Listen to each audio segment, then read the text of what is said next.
नमस्कार मित्रांनो, तुम्हाला मिरची लागवडची थोडक्यात माहिती सांगणार आहे मित्रांनो। हा आपला 1 एकरचा प्लॉट आहे। करीब 8,000 रोपांची लागवड केलेली आहे मित्रांनो। हे पहा, टमाट्याचे कडकडला झाडं लावण्यात आलेले आहेत। हा एकला कडाचा रस्ता ठेवण्यासाठी आम्ही केलेला आहे, ताकी खाल्ल्या रानासाठी जाण्यासाठी येण्यासाठी यावं। तर तुम्हाला विशेष म्हणजे थोडक्यात माहिती सांगणार आहे मित्रांनो, थोडं पहा, ताकी तुम्हाला बी असंच मिरची लावून भरघोस उत्पन्न घेता येईल।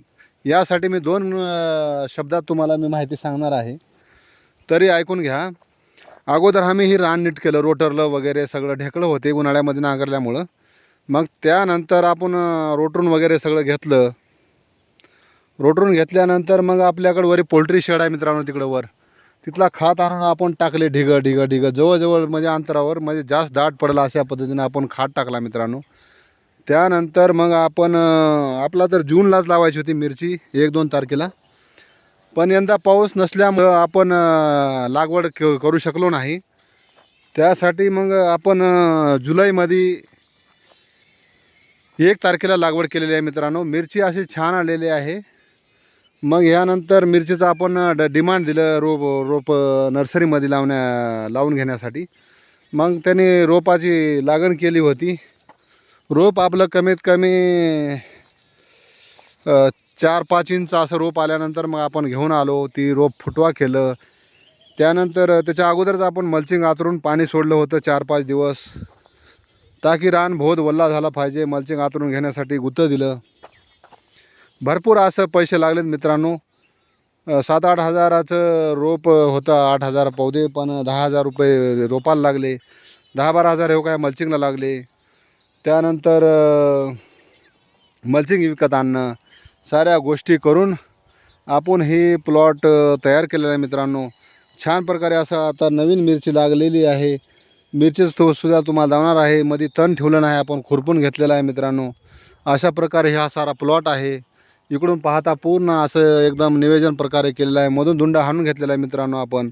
असं छान प्रकारे आपली मिरची आलेली आहे। तुम्हाला मिरचीसुद्धा दावतो मी, किती छान प्रकारे मिरची लागण झालेली आहे। थोडक्यात तुम्हाला माहिती सांगणार आहे मित्रांनो। पहा का इकडं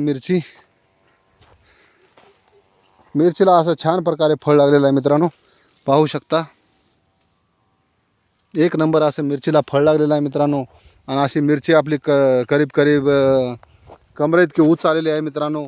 असं छान प्रकारे नियोजन आहे। असं जर तुम्ही पुढल्या वर्षी करणार असाल तर मिरचीचं छान प्रकारे फळ लागतं। पण जूनमध्ये लावलं तर चांगलं राहील मित्रांनो। पण थोडंसं पावसामुळं लेट झाली मिरची, तरी बी मिरचीला काही फरक नाही।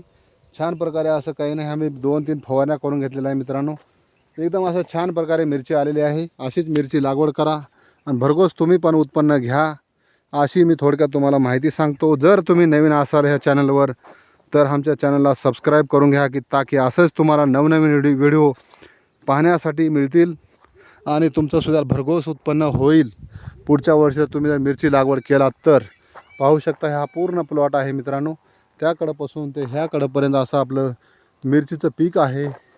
छान प्रकारे आपण मिरचीचं नियोजन केलेलं आहे मित्रांनो। जर तुम्ही असे जर नवनवीन व्हिडिओ पाहण्यासाठी आमच्या मिरचीच्या पिकाचे, तर आमच्या चॅनलला सबस्क्राईब करून घ्या, ताकी तुम्हाला असेच आमचे मोटिवेशन व्हिडिओ मिळतील आणि मिरचीसाठी सगळी जानकारी मिळेल मित्रांनो। थँक्यू, धन्यवाद। पहा मिरची।